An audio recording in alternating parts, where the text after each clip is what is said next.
Voilà, donc revenu sur le menu Batocera. Donc on est sur une version 40. Donc, voilà, la dernière. Je vous mets d'abord cette version-là pour vous montrer comment on fait une install, puisqu'il y a un script automatique. Et pour le reste, je vous montrerai aussi comment réinstaller une version ancienne de Batocera pour notamment FileCAD, qui a un gros avantage, voilà, c'est pour pouvoir jouer sur des écrans cathodiques comme ceci. Donc voilà. Donc on va aller sur l'ordinateur. Donc moi je me mets toujours sur WinSCP et PuTTY. Donc là en fait on a un gros avantage, c'est que sur le script qui se trouve dans Batocera CRT, sur le wiki, on a deux petites choses. Voilà, on a un script automatique, voilà, qu'on va lancer, qu'on demande comment le faire, et voilà, c'est tout simple. En fait, vous avez une ligne de commande qui va vous lancer directement le script, le télécharger et l'exécuter pour pouvoir justement faire tout ça tout seul. Donc, je vous montre. Pour ceci, il faut aller ouvrir les PuTTY. Voilà, donc PuTTY, c'est pas très compliqué. Vous mettez oui parce qu'il vient de détecter. Donc, au niveau de PuTTY, ici, on met root. Voilà, le mot de passe, c'est Linux. Voilà. Donc vous voyez bien qu'on est sur une version 40 qui doit être marquée en bas. Voilà, ici j'ai mes 4 Go de RAM, j'ai mon pros, voilà, j'ai tout. Donc super simple à faire. Donc on va saisir la ligne de commande qu'on fait copier. Voilà. On va revenir au niveau de ça. Je fais un clic droit souris, ça copie tout seul. Avant de lancer sur entrée, je me mets juste en plein écran et je vous montre comment ça va procéder. Désolé pour la mise au point, des fois c'est un peu cochon. Voilà, non, ça veut pas. Hop. J'essaierai de faire une mise à jour. Voilà. Hop, on fait entrer, tac. Donc ça me télécharge le script. Voilà. Donc ici, il me demande de l'installer, de le restaurer ou de le quitter. Je vais installer le script. Voilà, donc il nous met tout ça. Donc oui, il y a un monsieur très important de bateau de Groovy Master, voilà, qui est décédé à l'âge de 44 ans au mois d'octobre. Donc petit hommage. Voilà, donc une fois que c'est là, ça vous dit tout ce que vous pouvez faire, installer, suivant les cartes, ça, donc on fait entrer. Donc il vous dit que la carte est prête, donc vous avez voilà ici une ATI Radeon R5, R7, voilà, on va faire entrer. Il vous dit quel port utiliser, donc moi j'utilise le DVI. Voilà, ici vous avez plusieurs scripts qui peuvent se lancer. Donc vous avez du générique, du arcade, du arcade 15, du multi, suivant aussi les platines, vous pouvez gérer et tout ça. Donc principalement, moi je mets souvent du arcade 15, donc ça a une balance, ça permet une largesse de fréquence assez importante. Voilà, donc je fais entrer. Ici, petite nouveauté par rapport à des anciennes versions, c'est que ce script-là peut nous faire sortir une résolution sur Emulation Station en 320 par 240, donc du 240p. Vous vous dites chouette, c'est bien. Alors oui, c'est bien, ça scintille moins. Non, c'est moins bien parce que en fait, on va avoir une résolution plus basse, donc une écriture plus grosse. C'est moins bien, je trouve. Donc je préfère laisser moi personnellement un script, mais ça c'est vous qui voyez. Donc moi je mets toujours 640 par 480 parce que j'aime bien ça. Et ça permet d'avoir que la plupart des émulateurs en tournent bien sans forcément changer la résolution. Voilà. Donc ici nous avons la rotation de l'écran, on lui met rien, donc 1. Là vous avez possibilité de faire du Tate ou du Yoko, donc là pour l'instant je vais vous montrer une box en Yoko, donc je mets 1, on fait entrer. Donc est-ce qu'on veut être en super résolution? Non, puisqu'on a une carte graphique, donc je vais lui dire non. Ici, on va utiliser l'USB Fast Polling qui réduit l'input lag, donc ça c'est top. Donc ça c'est un gros avantage aussi de Batocera. Donc Ça, ici, je vais pas configurer mon clavier parce qu'il en a pas besoin, donc je mets 0, je passe.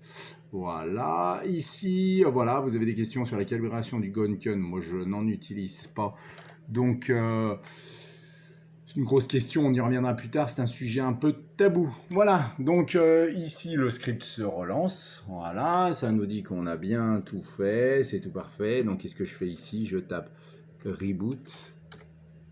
Hop, entrée, mon écran va se relancer. Attendez, je me lève parce que j'ai un petit contre-jour qui vient, qui n'est pas très agréable. Voilà, et vu que Batocera va se lancer en 15, donc vous allez voir, il va me sortir un out of range. Et ça sera tout bon. Tac, donc voilà. Donc je suis bien sur une résolution. Alors, 15, ça veut dire que vous êtes sur une résolution CRT, donc en 60 Hz. Les résolutions cathodiques ou écran LCD, on serait en 31. Donc voilà, donc je vais brancher ça sur mon câble et puis vous montrer ça directement sur l'écran. Voilà, donc j'ai bien raccordé mon câble ici sur ma Péritel. Voilà, tout est bon. Donc je suis bien sur une version, donc comme je vous disais, en V40. Donc on va pouvoir virer quelques petites choses. Alors, Kodi pour l'instant, je ne le mets pas parce que souvent il m'embête. Donc sur système, voilà, je passe français, c'est mieux. Donc Kodi, je l'enlève. Voilà. Hop, je ressors. C'est tout ce qu'il y a à faire pour l'instant. Et vous êtes donc en 15. Donc ça, c'est le top parce que voilà, on peut lancer des jeux. Je vais juste vous lancer un ou deux jeux histoire de vous montrer, que ça soit en arcade ou en console. Et puis voilà. Pour le transfert des consoles, donc j'ouvre WinSCP. WinSCP, même principe, ça va permettre de dialoguer entre votre ordinateur et la petite box en 15. Donc voilà, vous avez toute l'arborescence. Donc vous aurez à mettre des BIOS au niveau du système. Vous connaissez déjà tous. Timéo nous fait un truc super bien, donc avec tous les BIOS de chaque version de Batocera, donc il faudra les rajouter. Et puis après, vous avez tout pour pouvoir mettre des jeux, vous mettez des ROM dans les dossiers indiqués, et puis voilà. Donc ça, vous connaissez par cœur le système. Ça change pas en fonction du 15. Ce qui changera juste, c'est la résolution dont la box sort. Voilà, elle va sortir en 15 et permettre une restitution des jeux comme avant. Comme quand on était gamin et qu'on jouait sur notre Super Nintendo sur la télé du salon ou la télé de la grand-mère. Voilà, donc j'ai récupéré mes BIOS grâce à Timéo, donc le BIOS de la V40 qui va se transférer donc directement dans l'user data. Voilà, une fois que c'est fait, vous aurez tout pour pouvoir jouer. Après, il y aura quelques petites subtilités suivant certains jeux, je vous montrerai, parce que Stéphane TheFeview nous a fait un super script. Par contre, dans le script, en fait, on a des notifications à l'écran, j'aime moins bien, donc je les enlève, voilà. Ça n'a rien à voir avec la qualité du travail de TheFeview, mais je suis pointilleux, j'aime pas quand il y a des choses marquées à l'écran. Je reviens un peu sur l'écran, petite présentation. Donc en fait, vous allez avoir des nouveaux menus, notamment CRT qui va s'inscrire sur l'écran. C'est pour pouvoir régler pas mal de petites choses, notamment la position de votre écran. Voilà, vous pouvez jouer sur la géométrie, vous pouvez jouer sur l'affichage d'une grille de paramétrage, les overlays pour les consoles portables, la calibration du Gunken 2 et puis le centrage et tout ça pour émulation station. Voilà. Donc ça c'est bon, et après pas de changement particulier, si ce n'est qu'on a pas mal de sections, mais qui sont déjà présentes sur la forme HD.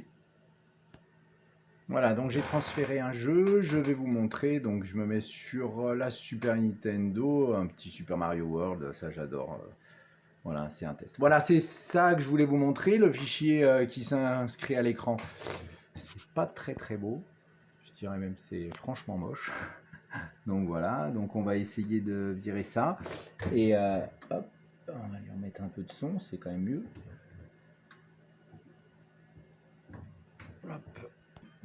Voilà, j'ai réactivé le son parce que je sais pas pourquoi, c'était enlevé, c'était sûrement mon ampli qui fait déconner.